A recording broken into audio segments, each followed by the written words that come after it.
আল্লাহ তখন আরো বলেন, আদম তুমি তার পরিচয়টা শুনে নাও। হুয়াল আউয়াল, তিনি প্রথম নবী হিসেবে প্রথম।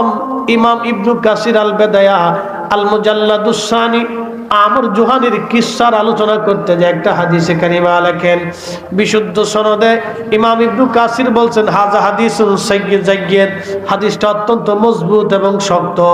আল্লাহর নবী বলছেন, উম্মাত কুনতু আউয়ালুন নাবিয়্যিনা ফিল খালক ওয়া আখিরুহুম ফিল বাআস, সৃষ্টির মধ্যে আমি নবী প্রথম নবী। আমি নবীর আগে কোনো নবী নাই, আমি নবীর আগে কোনো নবী নাই, আমি নবীর আগে কোনো নবী নাই, আমি নবীর পরে আর কোনো নবী নাই।